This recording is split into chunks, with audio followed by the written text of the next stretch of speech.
இன்னைக்குப்பா ரொம்ப டேஸ்டான ஹெல்தியான வெயிட் லாஸ் செஞ்சு காட்டுறேன்ப்பா. விறகரிசியும் கருப்பு உளுந்தும் நம்ம கலந்து நம்ம புட்டு செஞ்சுருக்கோம். இது வந்து வெயிட் லாஸுக்கு ரொம்ப ரொம்ப நல்லா ஹெல்ப் பண்ணும். வயிற்றுல உள்ள கெட்ட கொழுப்பு இருக்குது பார்த்தீங்களா, அது பூரா நம்ம இப்படி சாப்பிட்டோம்னா நம்மளுக்கு சீக்கிரமாக உங்களுக்கு இந்த கெட்ட கொழுப்பை பூரா அகற்றிடும்ப்பா.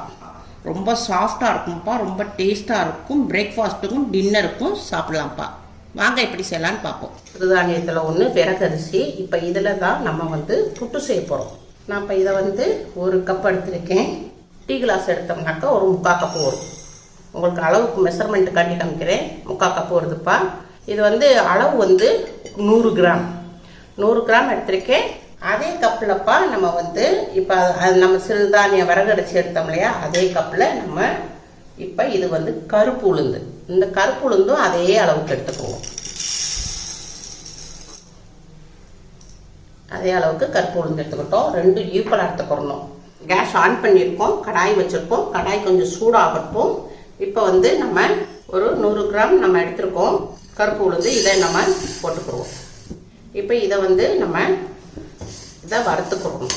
கருப்பு உளுந்துலப்பா நிறைய நன்மைகள் இருக்குது. அதாவது நம்ம கருப்பு உளுந்து வந்து யாருமே ரொம்ப அதிகமாக யூஸே பண்ணுறதில்ல. கருப்பு உளுந்து வந்து நம்ம இடுப்புக்கும் நம்ம மூட்டுக்கும் ரொம்ப ரொம்ப நல்லது. இது இப்படி நம்ம சாப்பிட்டோம்னா மசில்ஸ்லாம் நல்லா நம்மளுக்கு நல்லா இறுக்கமாகும். உளுந்தை வந்து வறுத்துக்கிட்டு வர்றோம். நல்லா கலர் வந்து ப்ரௌன் சைடாக மாறப்போகுது. நம்ம ரொம்ப நல்லா ஒரு மணமும் வரும். நமக்கு உளுந்து உடைய வறுக்கம் பேத நல்லா உங்களுக்கு வறுக்க நல்லா மணம் வரும். அப்போ நம்ம வந்து வறுத்தாச்சு பாருங்க, கலர் நல்லா மாறிடுச்சு. அந்த உளுந்து உடைய பச்சை வடை எல்லாமே எடுத்தாச்சு. நல்லா ப்ரௌன் சைடாக வந்துடுச்சு. இதுக்கு மேலே நம்ம வச்சோம்னா கருகி போயிடும். இது ஒரு பிளேட்டில் எடுத்துக்குவோம். இப்போ அதே கடாயில் நம்ம ஒரு கப்பு எடுத்து வச்சோம்ல விறகரிசி சிறுதானியம், இதையும் வறுத்துக்குவோம். இப்போ இதையும் நம்ம ஒரு மீடியத்தில் அடுப்பு வந்து மீடியத்தில் வச்சு ஒரு 3 நிமிஷத்துக்கு வறுத்துக்குருவோம்ப்பா. இப்போப்பா நம்ம 3 நிமிஷம் மீடியத்தில் வறுத்து நம்ம விறகரிசியை வறுத்துருக்குறோம். பாருங்கள், கலர் நல்லா மாறிடுச்சு. நல்லா கலர் மாறிடுச்சு. நல்லா விறகரிசியை நல்லா வறுத்தாச்சு. இப்போ இதையும் நம்ம ஒரு பிளேட்டில் மாற்றிக்கிறோம். இது வந்து நல்லா ஆறட்டும். ஆறினோடனையும் உங்களுக்கு செஞ்சு காமிக்கிறேன். நல்லா ஆறட்டும். நல்லா சூடாக இருக்குது, ஆறட்டும். இப்போப்பா உளுந்து நல்லா ஆறிடுச்சு. இப்போ இது வந்து ஜாரில் போட்டுக்கிறோம். மிக்சி ஜாரில் போட்டுக்கிறோம்.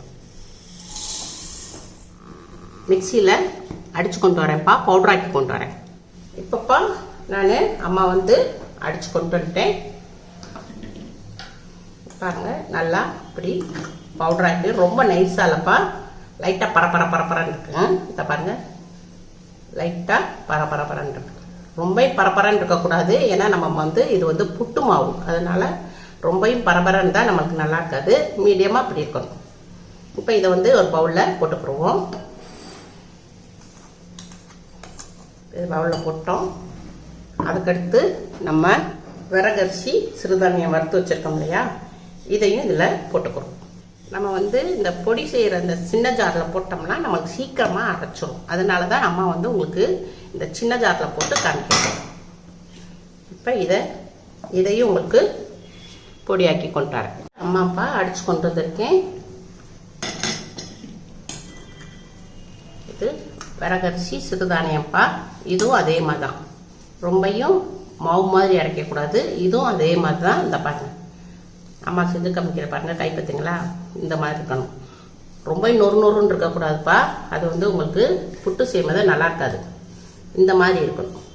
இதோட நம்ம மிக்ஸ் பண்ணிக்கிறோம். இதே மாதிரியே அதிகமாக கூட நம்ம கருப்பு உளுந்து 1 கிலோ, வரகரிசி 1 கிலோ, இது ரெண்டுமே நம்ம தனித்தனியாக வறுத்து நம்ம இப்படி பொடி திரிச்சு வச்சுக்கிட்டோம்னாக்க நம்மளுக்கு ரொம்ப ரொம்ப ஈஸியாக இருக்கும். ஸ்டோர் பண்ணி வச்சுக்கலாம். ஸ்டோர் பண்ணி வச்சுட்டோம்னாக்க, ஏன்னா வறுத்தது உங்களுக்கு நல்லா வாசமாக இருக்கும். எப்போயுமே கெட்டு போகாது. 6 மாதம்னாலும் கெட்டு போகாது. உங்களுக்கு அப்படியே இருக்கும். நீங்கள் உங்களுக்கு எப்போ வேணுமோ உங்கள் அளவுக்கு மட்டும் கொஞ்சமாக போட்டு நீங்கள் புட்டை வச்சு சாப்பிட்டுக்கலாம். இப்போ ரெண்டையும் இதை இப்போ மிக்ஸ் பண்ணிக்கிறோம்ப்பா. இப்போ ரெண்டையுமே மிக்ஸ் பண்ணியாச்சு. கொஞ்சம் நம்ம மிக்சியில் அடித்ததில் கொஞ்சம் லைட்டாக சூடாக இருக்குது. கொஞ்சம் நல்லா ஆறட்டும். இப்போப்பா ஒரு 4 ஏலக்காய் சின்னதாக இருக்குது. பெரிய ஏலக்காய் இருந்துச்சுன்னா நீங்கள் 2 போட்டுக்கோங்க. இது சின்ன ஏலக்காவாக இருக்குது, அதனால் நான் வந்து அம்மா வந்து ஒரு 4 ஏலக்காய் போட்டிருக்கேன். நல்லா வாசமாக இருக்கும், டேஸ்ட்டாகவும் இருக்கும். இப்போ நம்ம 4 ஏலக்காவை எடுத்துக்கிட்டோம். இதை வந்து நம்ம கீழே போடக்கூடாதுப்பா. நம்ம டீ போடுவோம் இல்லையா, அதில் போட்டோம்னா நம்மளுக்கு ரொம்ப டீ வந்து வாசமாக நல்லா குடிக்க டேஸ்ட்டாக இருக்கும். இது வந்து கீழே போடக்கூடாது. இதை வந்து நம்ம நல்லா பொடியாக்கிடுவோம். இப்போ நல்லா நம்ம ஏலக்காவை நல்லா பொடியாக்கியாச்சு. இப்போப்பா நம்ம வந்து கொஞ்சம் பிங்க் சால்ட்டு போட்டுக்குருவோம். நம்ம வந்து புட்டுக்கு வந்து எப்போவுமே அரை இது தான் பார்ப்போம், முழுசு போடக்கூடாது. ஏன்னா நம்ம வந்து நாட்டு சக்கரை போட்டு தான் இதில் சாப்பிட போகிறோம். அதனால் நம்ம வந்து அரை இது நாட்டு சக்கரையும் போட்டும் சாப்பிட்லாம். நம்ம என்ன கிரேவி வச்சுருக்கோமோ வீட்டில் அதை தொட்டும் சாப்பிடலாம்ப்பா. எதுக்கும் நம்ம வந்து புட்டில் வந்து அரை உப்பு போட்டுக்குருவோம். இப்போ நம்ம தட்டி வச்சுருந்த ஏலக்காய் பொடியையும் போட்டுக்குருவோம். இப்போ எல்லாத்தையும் மிக்ஸ் பண்ணிக்கிடுவோம்ப்பா. இப்போ எல்லாத்தையும் மிக்ஸ் பண்ணியாச்சு. இப்போ நம்ம கொஞ்சம் பச்சை தண்ணி எடுத்துக்கிடுவோம். எடுத்து கொஞ்சம் கொஞ்சமாக தெளித்து விட்டு மாவு பிசைஞ்சுக்குவோம். தண்ணி நம்ம கொஞ்சம் கொஞ்சமாக தான் தெளிக்கணும். அப்படியே தெளித்தோம்னா சப்பாத்தி மாவு பதத்துக்கு வந்துடும்.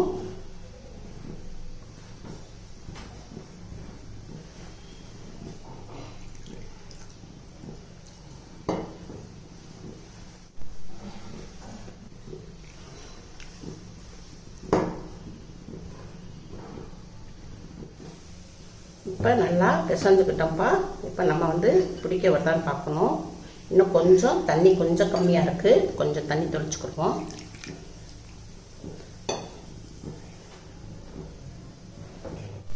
இப்போ அவ்வளோதான்ப்பா.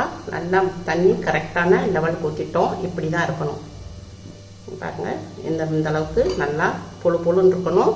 கரெக்டான தண்ணியும் இருக்கணும். அப்போ தான் நம்மளுக்கு சீக்கிரமாகவும் வேகும், சாப்பிடும் போது ரொம்ப சாஃப்டாக இருக்கும். நீங்கள் எதுக்கும் இப்படி பிடிச்சி பார்த்துக்கோங்கப்பா. இப்படி பிடிச்சி பார்த்தீங்கன்னா பிடி கொழுக்கட்டை மாதிரி வருதான்னு பார்த்துக்கோங்க. இப்போ நல்லா புழு புழுன்னு இருக்கு.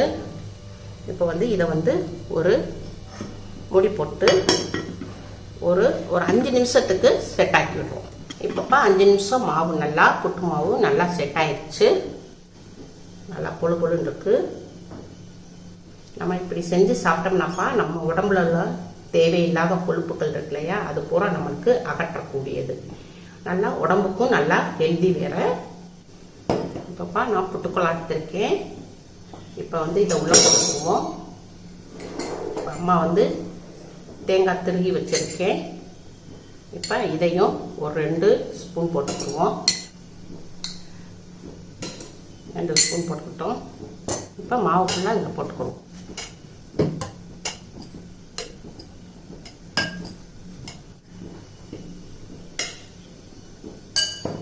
இப்போ கொஞ்சம் நம்ம தேங்காய் பூ போட்டுக்குருவோம். 1 ஸ்பூன் இருக்கு தேங்காய் பூ போட்டுக்குருவோம். இப்போப்பா ஃபுல்லாக போட்டாச்சு. இப்போ இது வந்து இப்போ மூடி போட்டுக்குருவோம். இதே இதில் உங்களுக்கு இப்படி குழா புட்டு இல்லை, இந்த குழா இது இல்லைன்னாக்க நீங்கள் வந்து நம்ம வந்து நார்மலாக இட்லி சட்டி இருக்கு இல்லையா, இட்லி சட்டியில் நம்ம வந்து துணியை வந்து ஒரு லேசான துணியாக இருக்கணும்ப்பா. அந்த லேசான துணியை வந்து நம்ம நல்லா தண்ணிக்குள்ளே முக்கி நல்லா டைட்டாக புழிஞ்சிடணும். புழிஞ்சிட்டு ஒரு விட்டு தண்ணி இருக்கக்கூடாது. அது மேலே நம்ம இந்த மாவு தூக்கி போட்டு மேலே துணியை மூடி வச்சிட்டோம்னாக்கா நம்ம இட்லி சட்டிலையும் அவிச்சு எடுத்துக்கலாம். கேஸ் ஆன் பண்ணியிருக்கோம். சட்டியில் தண்ணி வச்சு கொஞ்சம் கொதிச்சுக்கிட்டு வருது. இன்னும் கொஞ்சம் தண்ணி ஊற்றிக்கிடுவோம். இப்போ தண்ணி நல்லா சூடாகட்டும், நல்லா கொதிக்கட்டும்ப்பா. தண்ணி கொதிச்சுக்கிட்டு வருதுப்பா. இப்போ இதை வந்து மூடி போட்டுருவோம். மூடி போட்டு இந்த விசிலை எடுத்துக்கிடுவோம். விசிலை எடுத்துட்டு நம்ம புட்டுடைய ஓட்டக்குள்ளா இருக்குல்லப்பா, இப்போ குக்கருடைய மூடியுடைய இதில் வச்சிடணும். செட் பண்ணிட்டோம்.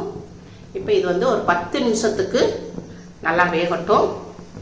உங்களுக்கு மேலே துவாரத்துலேருந்து குபு குபுன்னு ஆவி வரும். உங்களுக்கு காமிக்கிறேன் பாருங்க. இப்போ 3 வாரத்திலே நல்லா ஆவி வந்து நல்லா குபு குபுன்னு வருதுப்பா. புட்டு வந்து இப்போ 10 நிமிஷம் ஆயிடுச்சு.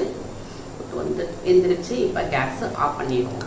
இப்போ கேஸ் ஆஃப் பண்ணியாச்சுப்பா. இப்போ வந்து 5 நிமிஷத்துக்கு நம்ம புட்டை வந்து கொஞ்சம் ரெஸ்ட்டில் வச்சுருவோம். அப்போ தான் நல்லா புட்டு வந்து நல்லா செட் ஆகி நமக்கு சாப்பிடும் போது நல்லா சாஃப்டாக கிடைக்கும். இப்போப்பா நம்ம வந்து புட்டை எடுத்துருவோம். இப்போப்பா ஒரு 10 நிமிஷத்துக்கு நம்ம ஆற விட்டுட்டோம். ஓப்பன் பண்ணிடுவோம். நல்லா வெந்துருச்சு.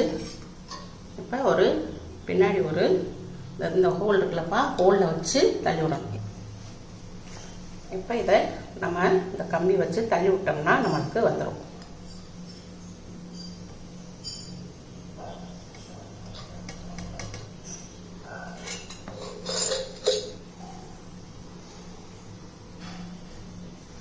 அவ்வளோதான்ப்பா, நம்மளுக்கு புட்டு ரெடி ஆயிடுச்சு.